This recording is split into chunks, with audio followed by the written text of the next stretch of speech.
What a day. So as you can see, my puppy and I are still in Brisbane. We got denied at the last minute to board the flight. So I feel I need a bit of story time because I do need to vent. So per my last video, I did say that I was a little bit anxious because it's a bit of a tight squeeze with Gia fitting in the allowed carrier. It has to be a soft carrier, blah, blah, blah. It needs to be 44 by 26 by 28. So this one is a little bit taller because she is a bit of a taller girl. So just to put my mind at ease, I called Virgin Australia's contact center this morning and they said, look, can't tell you, maybe you might get declined, but turn up anyway.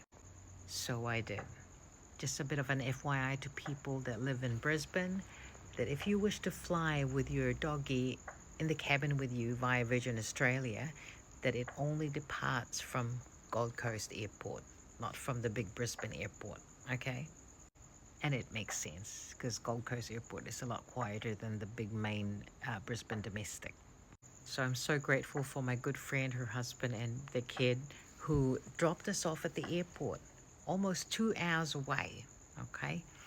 And saw us through the whole check-in process where I had to complete the forms. They had to check Gia over. They had to check her soft crate that it complies, which it did. I bought 3 different crates, soft crates, okay? And they said, it's a little bit tight, but she should be okay. She can crouch a little bit and she'll sleep. And I said, yeah, she's fine. She's a good traveler. And there you go. Got issued with a boarding pass. Got my luggage checked in. Got these, see? So our flight was at 6:40 this evening. So boarding is at 6:10. They said be there at least half an hour beforehand. So Gia and I had about an hour to spare because we were there super early, just in case anything happened. So we had a meal, took Gia for a long walk, made sure she had lots of wheeze, she hydrated, and she did number 2s. We went back to the check-in counter and presented our boarding pass to say, hey, we're now ready to go through security. So a different staff member looked at her and said, she's crouching, looks like she's too tall and she can't really turn around. To my defense, I did call their staff at the contact center and I got thoroughly checked by 2 staff members when we were checking in and they said, it is good to go. So this lady said, oh, she doesn't look too comfortable. Would you like to try purchasing the one that they've got via the airlines? I'm desperate at this stage, so I said, yes, show me. Their carrier is much smaller, it's much narrower, it's shorter, so no go. So Gia and I got declined. Speechless, actually. Look, I respect it, but to my defense, like, you know, why do you give somebody false hope given the fact that you've checked them in already?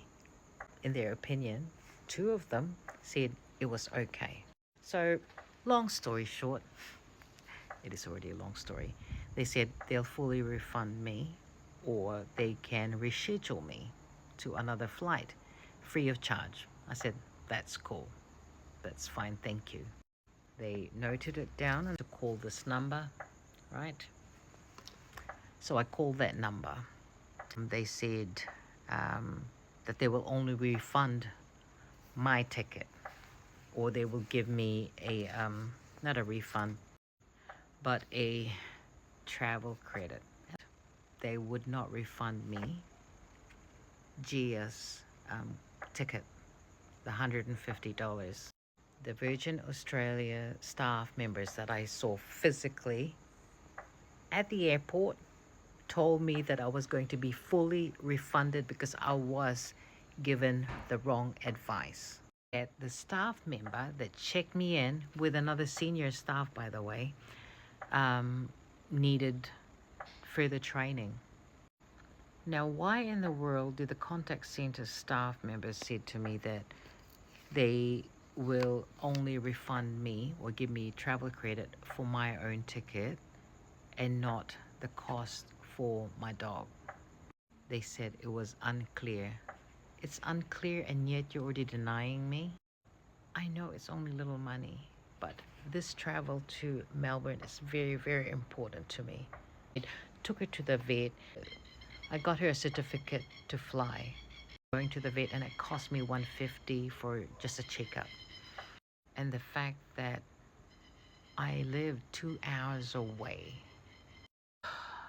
and Uber home was nearly $200. And the time and the frustration and the arrangements that I've made for this travel, which is very, very important. There's absolutely no help. I know that the contact center staff were doing their best, but they had no appreciation. They had no empathy. This hand doesn't know what the other hand is doing. It's terrible. It's terrible service. I have a lot riding on this travel. This is not for leisure. This is a family emergency. What am I gonna do now? And yet, no empathy whatsoever. It was just a business transaction. Despite of what's been told, they're a big airline and who am I? I'm telling this story outright to make sure that you guys, if you do plan to travel with your dog, that this dog is maybe a ceramic dog and not a real dog. Because a cavoodle, I've got a miniature cavoodle and she's a little bit taller, I understand, but she's not very tall. She's about, I'd say about 30 centimeters height. And the regulation is that the limitation is 28 or something along those lines. So it was a tight squeeze, but you've thoroughly checked it and you could not have advised me at that stage so I could have made other arrangement and not be sitting at the airport stranded with my dog, very exhausted, and have lost money. It's nothing but a drop in the bucket for you guys, but you know, we're real people here. That was an important trip. It is an important trip. Now I don't even know when I'm gonna get my travel credit so I can actually fly. What am I gonna do? I don't know. Please, I need advice. I need help. Virgin Australia, come to the party, will you? God bless you.